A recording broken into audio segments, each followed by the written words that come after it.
welcome to this special episode on the SHRM India First People event here in Goa in association with the Economic Times. Over the next half hour, I'll be taking you through some of the highlights of this unconference dedicated to the celebration of today's employees and HR professionals. So let's get things started by taking a quick look at the action on day one.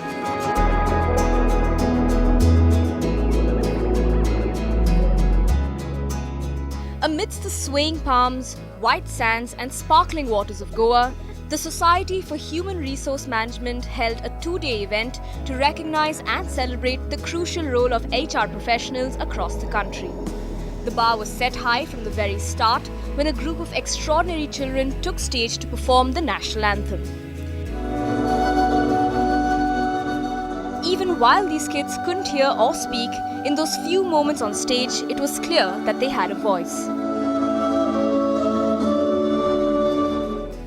The evening proceeded when Mr. G. Ravindran, CEO and MD of SHRM, addressed the crowd on the sessions and activities that were lined up over the next 2 days.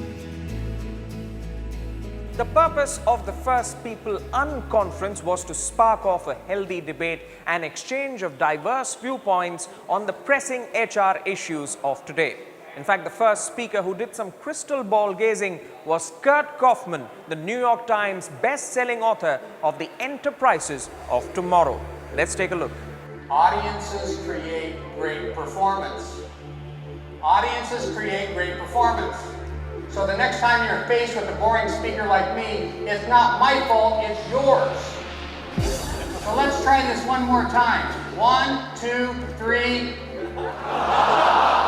Oh, that's good. That's good. The Enterprise of Tomorrow is going to be one that cherishes the people within it, the employees, the managers, and the leaders.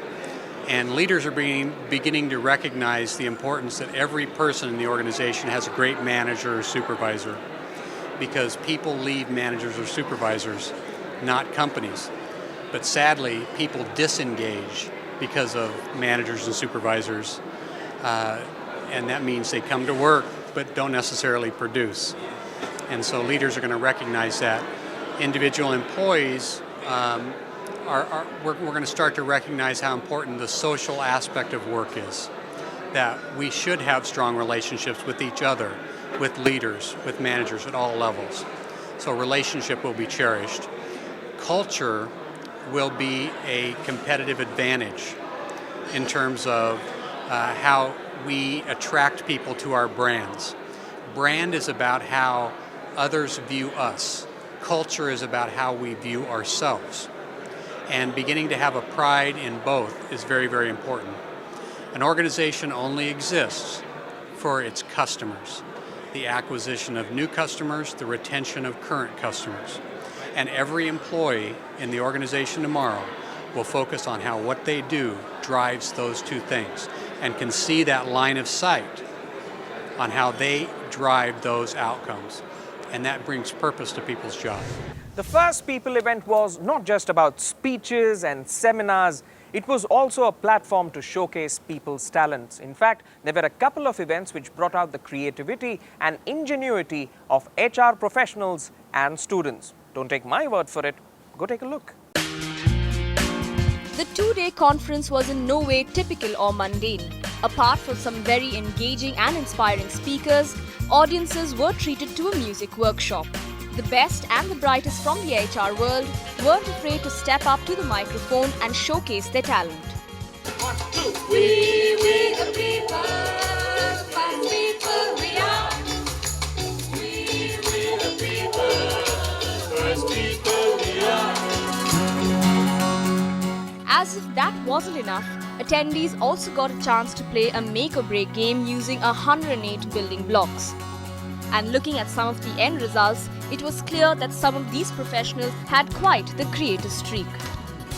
Now, everyone likes to be applauded and recognized for the good work that they do, and the SHRM People First India Awards set out to do just that.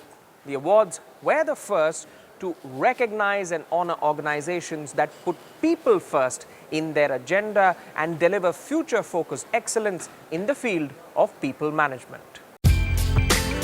The first ever SHRM India People's Award 2012 was held on the night of the first day of the event.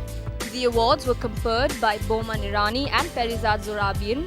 The main objective of the award was to recognize those organizations that had excelled in bringing best methods into their people's practices and empowered HR to become a strategic business partner. I think it feels very good. You can see the team standing next to me that made it happen. Ingersoll Rand is in the process of reinventing itself in terms of leadership development. We think that in the future we will need to build leaders who can operate in very, very uncertain and volatile environments. And I think the kind of leadership program we've actually developed and we are actually implementing basically create new leaders who will be able to kind of take care of these ambiguities and still kind of help the organization win in the marketplace. When we look at human resource, as if it's got to do with hiring and, just finding people, but there's much more to it than meets the eye.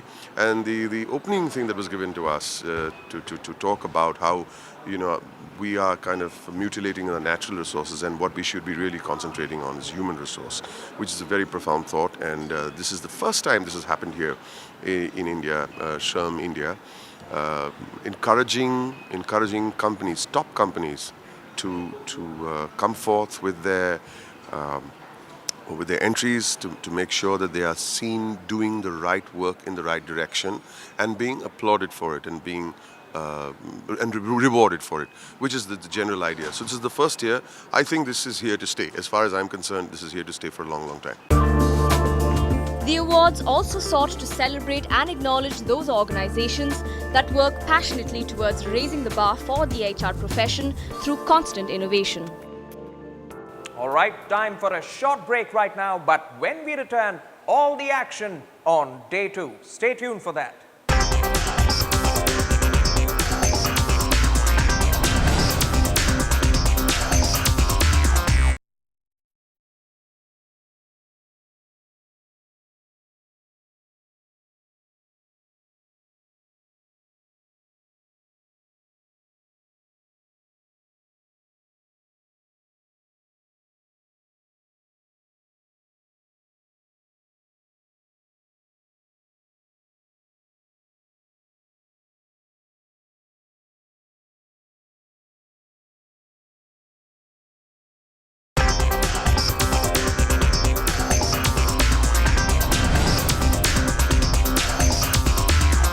Welcome back. It's day 2 of the action here at the Unconference, where K. Ramkumar of ICICI Bank and G. Ravindran of SHRM India went down the trenches and spoke to the people who matter about the people who matter.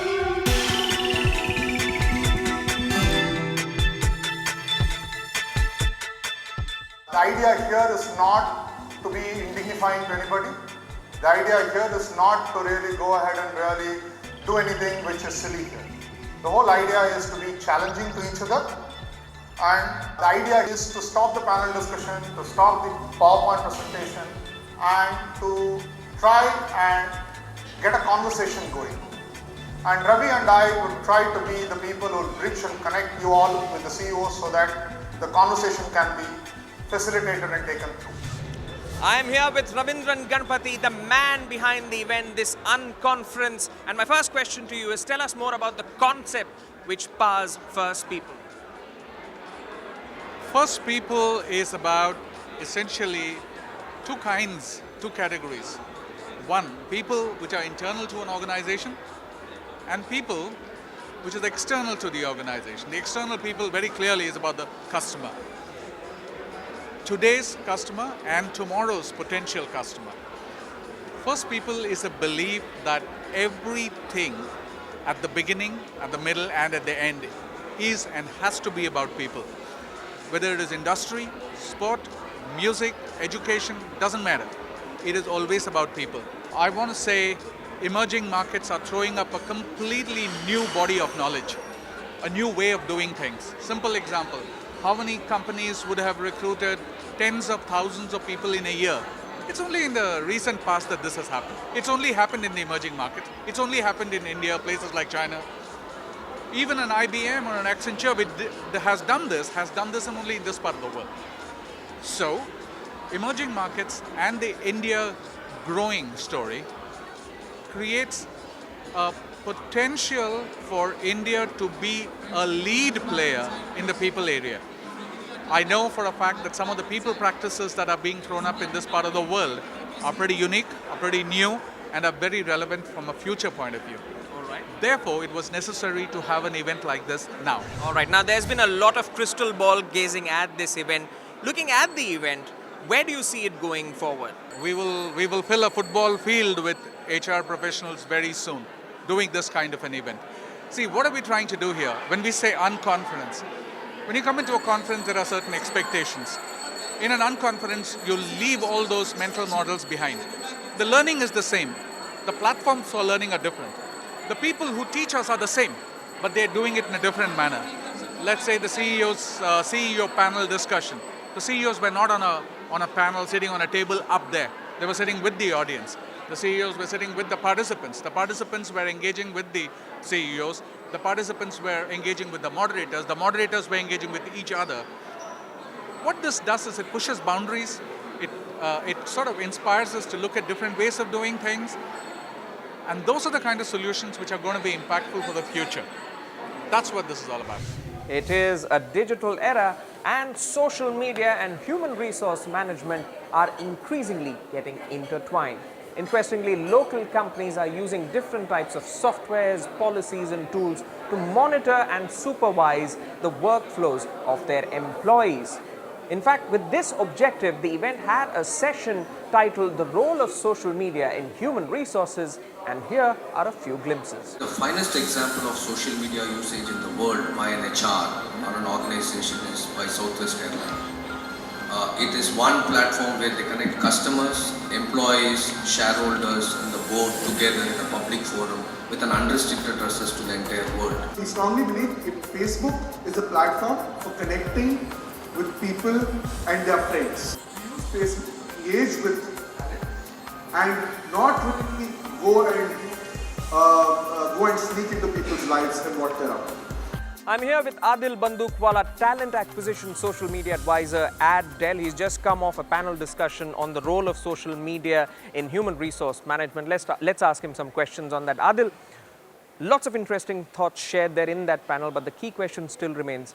Is the role of social media in recruiting increasing, especially in India? So it depends from org to org, and it depends on the kind of investment you've made in social media. So it's not just about technology. It essentially is about people. Technology will always come in, and you will find newer and newer concepts coming in. It's all about how your team is applying and using those technologies on a day-to-day basis. That is when you will see results. It's about changing mindset of people and having them accept these social tools and use them to see that they meet deliverables. You need to make sure that that happens. But how do you change these mindsets? Because while social media is prevalent, using it as a tool for recruiting is still nascent. So how do you change people's mindsets so that they become more proactive using social media? So one, you need to have a very solid training program in place. At Dell, what we have is something called Dell University, wherein we are training people on platform-specific courses. So we have this program called the SMAC certification program, which is Social Media and Communities program. And we give them 3 foundational courses. One is Principles of Social Media. Second one is Governance on Social Media. And the third one is Actions on Social Media. So, stuff that you can do, stuff that you cannot do, how do you use social media. And we further go and ask them to specialize on social media. So we've got platform-specific courses on how you can use Twitter to your advantage, how you can use LinkedIn to your advantage, how you can use Facebook to your advantage, not only to recruit, but also to build a brand. All right, and finally, what's your tips for viewers out there to make themselves more employable to recruiters like you via using the social media platform? So I think from an employee perspective, you need to drill down and identify what are your dream organizations. Who do you like to work for? And once you've made a list, go ahead and find them on Facebook. Go ahead and find them on LinkedIn. Go ahead and find them on Twitter. And once you find these people, start following them, start interacting with them. And once you start these interactions, you will notice that the magic happens.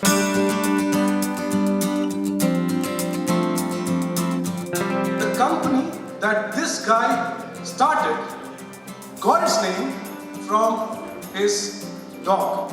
Okay, this dog, right?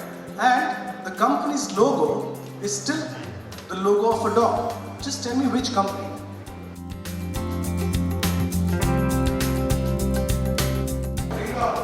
Now that is what I call a super awesome answer. Zynga! Zynga!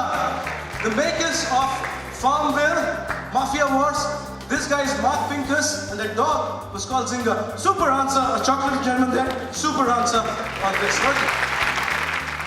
There was a quiz contest for students, started with 10,000 10,000 registrations, then 3 rounds of quizzing. We were the North Zone champions and the final was here in Grand Hyatt, Goa, and there we won the finals as well. All right, it's time for a short break right now, but when we return, stories of inspiration from people who matter. Stay tuned.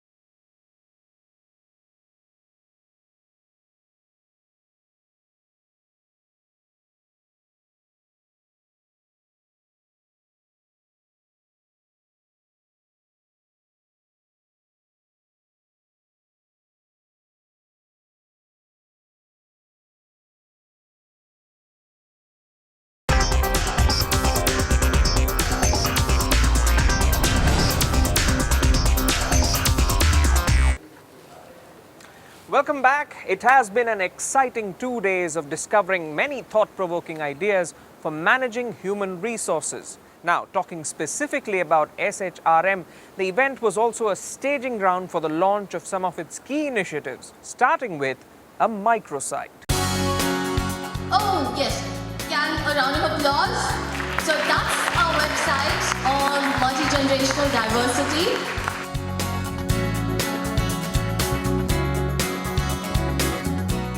I'm here with Dr. Maria from SHRM India. She heads content and research for the company. And SHRM India has launched a microsite, which Dr. Maria is going to talk about. Maria, explain to us the finer points of the microsite, which has just been launched by SHRM India. Okay. A lot of people have been working on multi-generational diversity. And SHRM, which gets into futuristic research, has been working in collaboration with Professor Vasanthi Srinivasan. So we engaged in a research project with Professor Vasanthi on multi-generational diversity. So as part of doing this project, we came across a lot of content that we've been reviewing. And we've also seen that a lot of other people who've been looking at this area, who've got some really good thoughts. And this is very relevant at this point in time because India is on the brink of reaping the benefits of the demographic dividend. While all other countries are aging, we have a large young workforce.